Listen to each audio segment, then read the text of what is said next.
অবস্থান করছিলেন সেই আন্দোলনকারী শিক্ষার্থী জনতা তারা কিন্তু ধীরে ধীরে এই পার্টি অফিসের দিকে এগোচ্ছেন এবং ঠিক পার্টি অফিসের সামনে এই মুহূর্তে ধাওয়া পাল্টা ধাওয়ার ঘটনা ঘটছে। আপনারা দেখতে পাচ্ছেন যে সাউন্ড গ্রেনেড ছোড়া হচ্ছে, অপোজিট থেকে আমরা দেখছি যে ইট পাটকেল ছোড়া হচ্ছে। তুমুল হট্টগোল কিন্তু এখানে লক্ষ্য করা যাচ্ছে। ধোঁয়া ছেয়ে গেছে পার্টি অফিসের সামনে এলাকাটি, মূলত জিগাতলার মোড় যেখানে ওই ইয়া রয়েছে সায়েন্স ল্যাব যে সড়ক রয়েছে সেই সড়ক থেকে এসে এই শিক্ষার্থীরা কিন্তু সকাল থেকে আমরা দেখেছি যে বারবারই কিন্তু তারা এই পার্টি অফিসের অভিমুখে এসেছিলেন।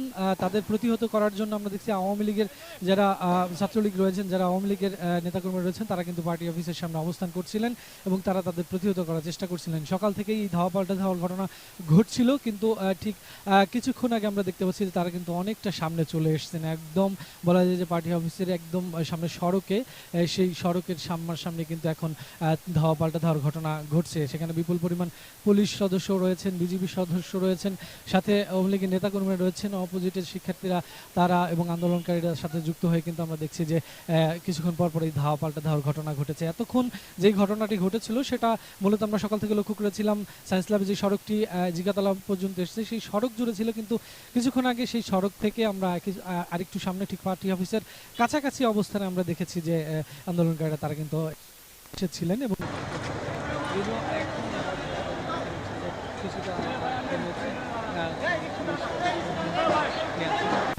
তবে শব্দ কিন্তু আমরা মুহুর্মুহু শব্দ কিন্তু পাচ্ছি, যেটা টিয়ার